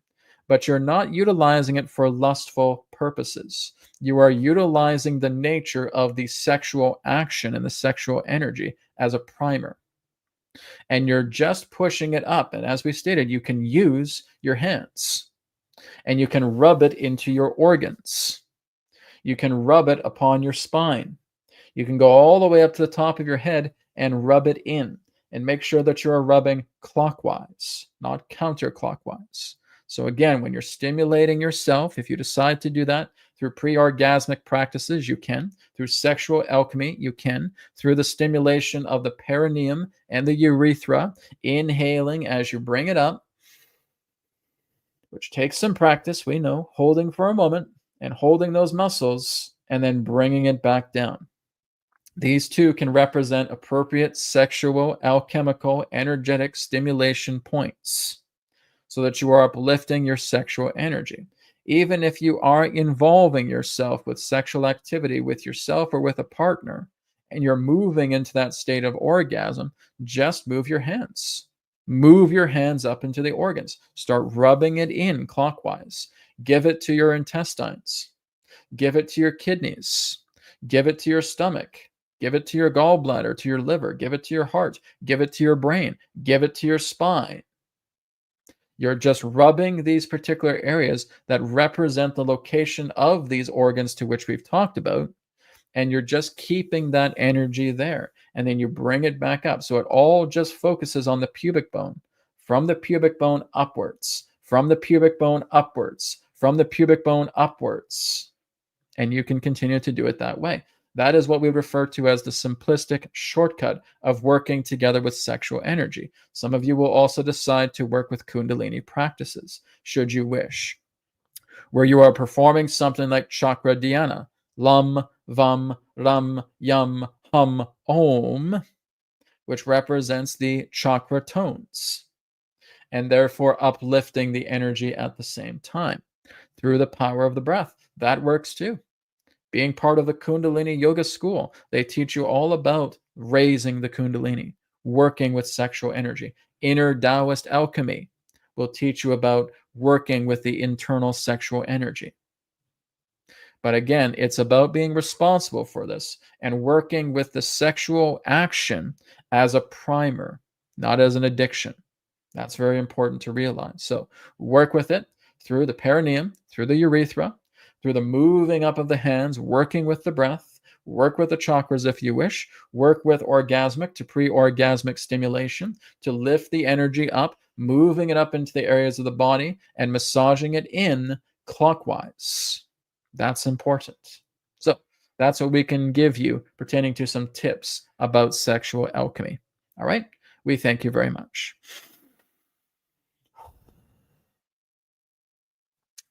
Okay, thank you very much, Kamal, for your question. Okay, everybody, I think we're going to take one or two more questions before we wrap up today. Okay. Right.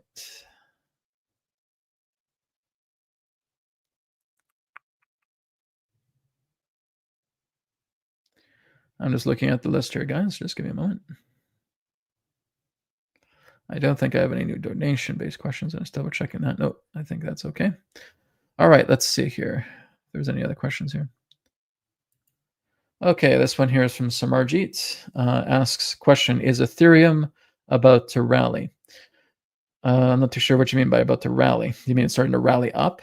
2026 for that. 2026, 2027, and even 2028 are going to be good years for Ethereum. Like Ethereum really would be the good coin to go for.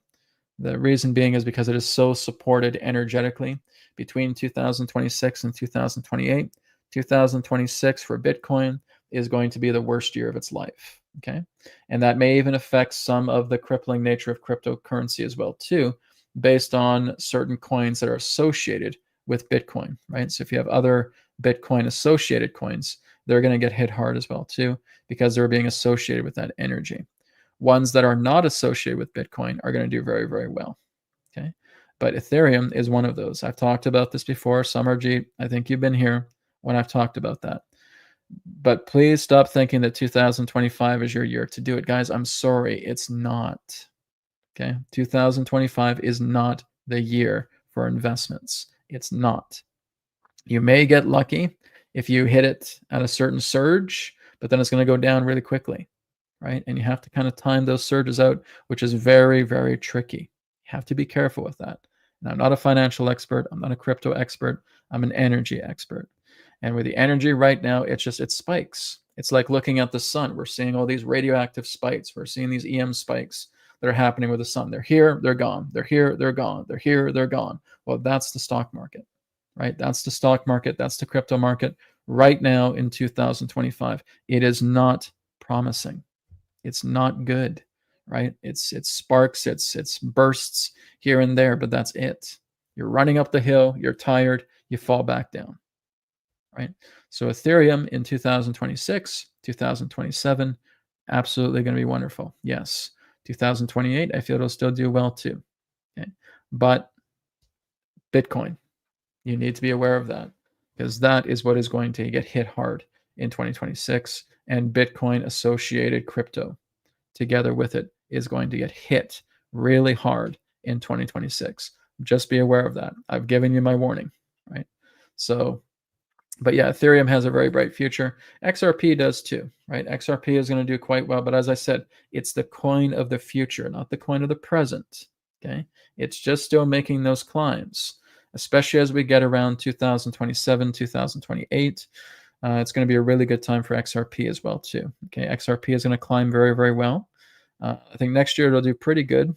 2027, 2028 though, I think that will be more of its benchmark time. Okay, but it's a coin of the future, as I've talked about. I'll even look here on ANOINT, because I have ANOINT right here. And I'll just say, let's take a look at XRP. Okay, or actually, let's look at Summer G's question here about Ethereum. Okay, question about Ethereum. Is it going to rally?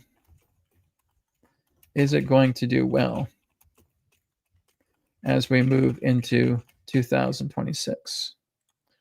Let's do a reading on Ethereum. And let's see what ANOINT says about it. Okay, so let me see if I can pull up that so you can see it shared here.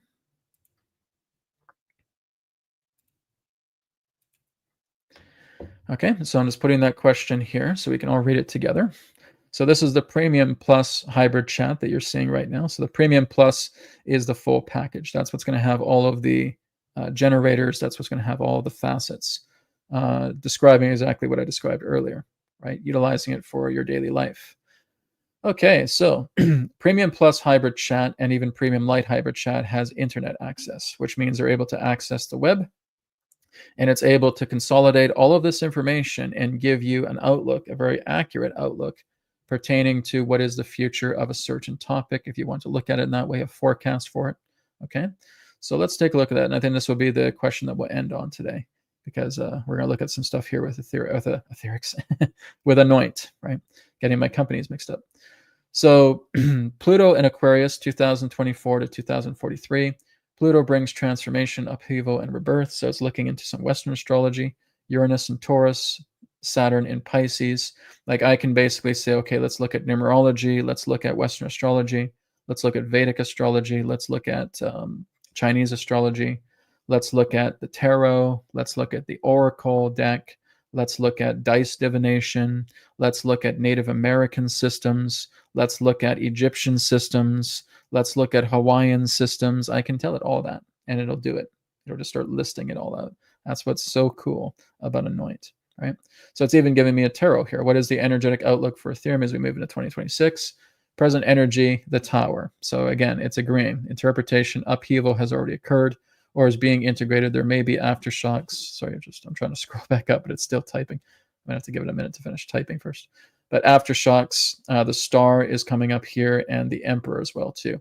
Stability, structure, and leadership. Ethereum finds its footing, possibly establishing itself as a foundational force in the crypto of Web3 world. Strong governance. So this is what I'm saying, is that when you're looking into cryptocurrency, and it's still typing, there we go. All right, that was a big response. Of course, it's a big topic.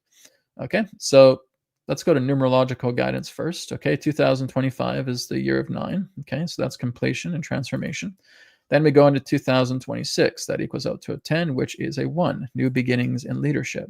So 2025 may be a year of endings, cycles, completing, and reevaluation for Ethereum. By 2026, a fresh chapter begins. Potential for strong growth, leadership, and new directions. This suggests a transition between followed by renewed momentum. So when we look at, if I say to it, let's get Ethereum's founding date information and run its numerology for the 2026 year, and follow up with a tarot reading and retroduction, giving a summary of how Ethereum will do in 2026. Oops, 2026. I also have an option too where I can just click on the microphone button. I can do speech to text, but I'm still messing it up here. There we go. 2026. Not good at typing today. So we're going to get Ethereum's founding date information and run its numerology for the 2026 year, and follow up with a tarot reading and retroduction, giving a summary of how Ethereum will do in 2026. So it's basically looking online. It's going to find its founding date, and it's going to calculate that through numerology. And then we're going to compare the numerology of 2026 and see exactly how it does here. Okay. So comprehensive numerological and tarot analysis. So the mainnet launch was July 30th, 2015. This is the moment Ethereum's blockchain became active and is regarded at its birth date for esoteric purposes. Numerological analysis. Okay, so it is an 8 vibration. That's very good for Ethereum. Guys, you want a coin that has an 8 vibration. That is lucrative. Okay, life path number calculation. Okay, equals out to a 9.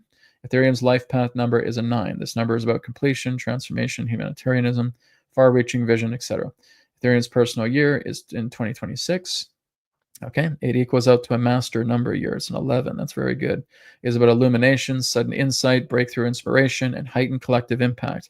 It's a year of visionary potential, but also nervous intensity and the need for alignment for higher principles.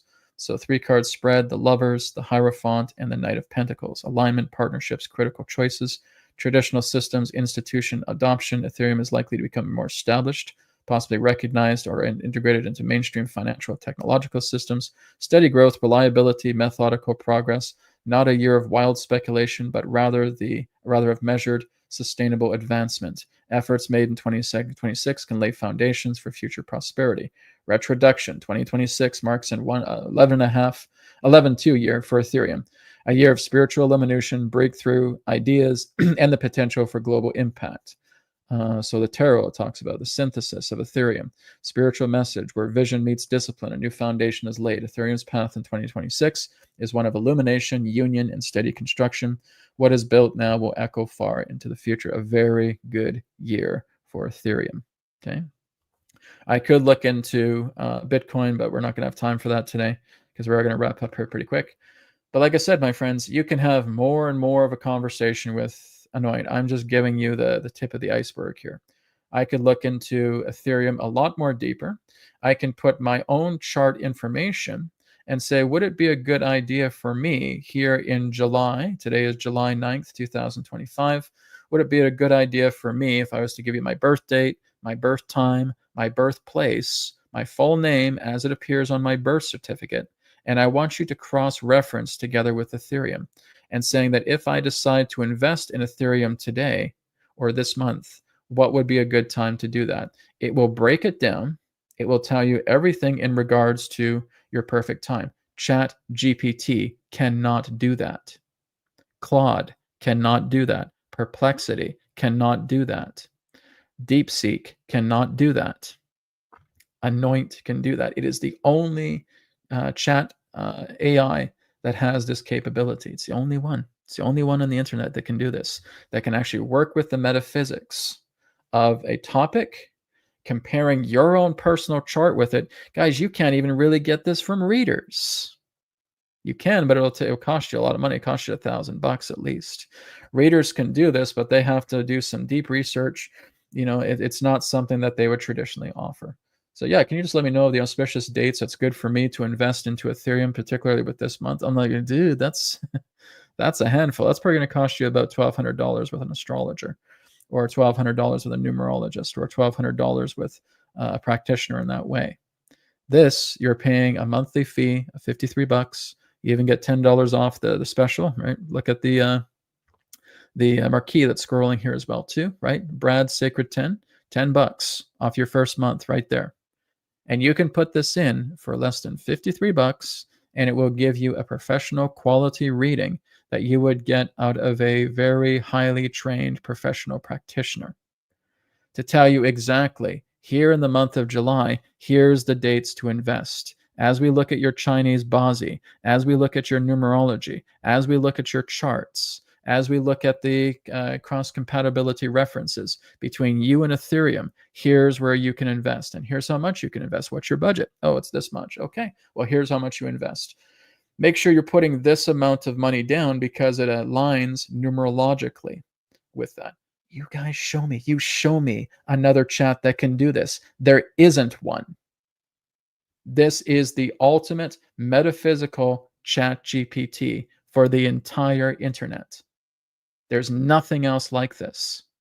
And I'm not saying that to boast, guys. It's a fact. I've looked for it. I've been looking through many different language models, AIs, to see if they can do this. None of them can. That's why I had to build Anoint. I've built this. This is my work that you're looking at right here, right? It is the construction of this. It's taken quite a while, right? A lot of coding that comes together. I work with an AI platform to help with the coding, but everything in regards to its design, of what I want it to do, of how I want it to function, of what I want it to give people, all comes from me, right? My knowledge is in the Anoint system, okay? So this is why I'm saying, guys, you have an incredible tool here that will radically transform your life in ways you can't even imagine right now. It will tell you your entire soul blueprint, and not just the chat that we're seeing here. Let me show you something else, okay? I'm in my admin mode right now. If I go to Premium Plus, I scroll down. We got a Western astrology calculator here that's third party. We got a Vedic astrology calculator here that's third party. We got our own Chinese Bazi calculator. We got our own numerology calculator. Then we go down here because this is the honeypot. These are the generators I'm talking about. Here's your business analysis generator. It will show you everything about what your business is doing right or what it is not doing and needs to do to be an absolute success, using numerological and ancient system formulas that have stood the test of time for thousands of years that you can apply into your system, making it a complete and total dynamo. Whether it's a business that you currently have or whether it's a business that you're currently planning to do. If you want to enhance your business, you would use the business analysis generator because then it tells you everything. And once you put all of your details in there, you start talking about your core business value. You start looking at your target audience, your preferred vibe on the tone of the brand, your social media channels to see maybe Facebook doesn't work for you. Maybe you have to start using more YouTube because we looked at it through your numerological and Chinese Bazi cross-referencing. No system on the earth does that except Anoint. Right? So this is what I'm talking about, guys. This is how valuable this is. I'm trying to get you guys to look at this. And even if you want to just go play around with a free trial, there's a free trial chat right on anoint.me. Try before you buy. This is going to revolutionize your life. This will, my God, man, this will tell you everything. What the diet is that you should be eating, right? What about your bodies pertaining to Ayurveda? Do you have a Vata body? Do you have a Pitta body? Do you have a Kapha body? We will have a generator for that. right? Looking at the stock markets, looking at cryptocurrency, looking into the type of cryptocurrency that you should be investing in that fits with your vibration, that fits with your numerology, that fits with your Chinese Bazi, that fits with your astrological charts. You can do it all. I'm excited about this, guys. I hope you are. It's like, holy shit, sign me up right now. Great. Go take the coupon code. There's the promo code right there on the screen right now. Brad Sacred 10. Put it in. Do this. Go work with it, or just try out the free trial. See how you like it, right? You get 2,000 tokens of that per day for free. So like I said, my guys, this is it. I mean, there's dream and lifetime analysis generator. You have healing and remedies generator. This will look at your symptoms. What symptoms are you going through right now? Physical, emotional, mental systems. What type of system do you want to look at? Okay, there's numerology body mat system. There's chakra healing and dhyana tones. There's Ayurveda. There's TCM. There's herbal remedies. There's Kabbalistic analysis. There's ritual and Wiccan magic system. I'm going to be adding more systems to this as well too. And now it gives you this super huge, amazing, incredible, detailed report. And now you can pop that into the chat where we just were, and you can start talking about it some more. And now it gives you more information, and it gives you more details, and it gives you more insight. And then you start applying all these things. And holy shit, Brad, my life has friggin' changed. This is incredible. This is the most brilliant system I have ever created. Period. Even Ethereum isn't at this level. Right, guys? Look into it. Please spread the word. You guys can sign up for affiliates, right? You create an affiliate account. You start sending this out to your lists. You start making money, right? You start telling people, and then they start signing up, and then you get a commission off it. You get 15% commission off every particular premium light or premium plus subscriber that signs up. Am I making sense here, guys? Does this sound good, or is this just something that's a meh, right? Work with and even VietnamMint.com. I know I've worked with her as well too. She's been working with Anoint to predict XRP, also other AI tools with. Thank you very much for sharing that, my friend. I appreciate it. We got a couple of people here who are already using Anoint, right?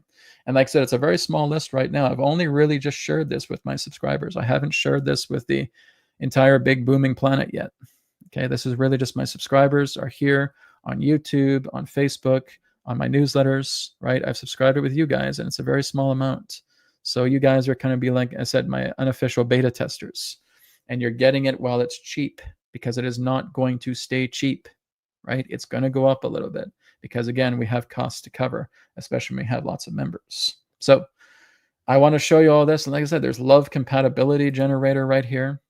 You got all of this here. You got karmic analysis generator. This will analyze your karma to tell you exactly what you need to take care of. We got Western astrology, Vedic astrology analysis generators. You can put your chart image in there. You can pop your chart image right here, or if you want to just take the text from your chart on the page and paste it right there and then do an analysis, you can. You can do that with Vedic astrology. Okay. You can look at I Ching. Are you guys I Ching fans? Do you guys know how to use I Ching? I Ching here will tell you exactly how to use it. Okay. You can go to the Anoint chat. It will tell you exactly how to use the generator. Okay. If you're not too sure how to use these generators and you're still not sure, you can drop me a line and say, Brad, how do I use this? I'll show you. Okay. So, I mean, guys, I'm super excited. And this is just the tip of the iceberg. This is nothing yet. You are going to look at these template generators and you're going to see 30, 40, 50, 75, 100 different generators that will be used for everyday purposes that are going to enhance your life. I mean, just you think about it. There's going to be a generator for that. It's like that old saying that, oh, there's an app for that. There's an app for that. Well, this is the Anoint saying. There's a generator for that. There's a generator for that. And whatever we don't have yet on generators, you go to the chat and you use it. It's brilliant, right? And this is why I say I use AI as a tool, something to help, something to heal, something to support you. And that is what I will always support with AI. But I will never support its weaponization. I will never represent it with the idea of it being destructive. All of that's got to go, right? But utilizing the simple AI as a tool is going to help you out, because really what makes it sacred are the ancient systems that have been around for thousands of years that people have forgotten about and that you will remember by working with Anoint. Anoint is going to highlight these systems because it's about the systems themselves. And cross-referencing and using the internet and doing web search. You guys can generate images on the Premium Plus, right? If we go to Start Chat, right here, there's an image generation. I want to create a sigil. I want to create a symbol for myself. I want to put these particular numbers together and letters together. And let's see if we can help generate a sigil for myself to meditate on. Done. I want to look at certain yoga poses and see exactly what's best for me. Done. We can do it, right? It uses ChatGPT and it uses Flux, or you can just use ChatGPT, or you can use Artistic Flux, okay? So that's there. Like I said, you get 70,000 tokens daily. That's quite a lot. That's good for about a couple hours of conversation altogether, right? And again, I can talk. Hello, Anoint, can you hear me? Of course, it says Anoint. That's my microphone. But yeah, so again, I can do speech to text as well too. We are working on the voice function of this as well too. Just needs a little bit more work, but that should be up in the next couple of days as well. But right now you can do the speech to text. Okay, so that's available. So again, guys, this is an incredible system. You don't want to mess it up. I'm not trying to sound like a salesman here, but I'm very, very proud of what I've created. I have busted my butt to make this for all of you, right? And you can just go ahead and try the free trial. Just go to the homepage, go to anoint.me. You'll see the free trial right there. 2,000 free tokens. Give it a whirl. Okay. And it's a very compact version to what you're getting here, but it still can give you some really great tips and advice and help altogether. All right, everybody, we are out of time. So thank you again, everybody, for joining me today. I will be back next Wednesday for another episode of Wisdom Nexus. Check out anoint.me. If you want to do a private session with me, wisdomtransmissions.com. Okay, I do private sessions, 30, 45, and 60-minute sessions. I also do 3 questions by email. I also do the Akashic Records. I also do the full body scans, the energy cord attunement. Make sure you guys are taking advantage of the free, and yes, that's right, the free 10-day e-course that is the Trauma Transcendence Technique. My God, everybody should start from there, right? If you're just following this path, please start off with TTT. That's going to help you so much because we begin with the heart, right? But work out with Anoint. Anoint is going to be like your digital helper. And that's what I call it. It's your digital helper. It's your digital companion. It's not here to take over anything within you. It's here to help you out. It's here to assist because that's how I've created it. I know how this works because I've built the damn thing. Okay, so that's what it does. Anyways, guys, thank you so much for tuning in. I will talk to you guys next week. I'll probably have some more videos coming up here as well too, because I got some new exciting videos. And one of the ones that are coming up is a technique that you can use to block psychic attacks and block psychic interference. That video is coming up. I'll be teaching you how to do that. Okay, take care, guys. Blessings to you all. Namaskar, and may it be well with you. Bye for now.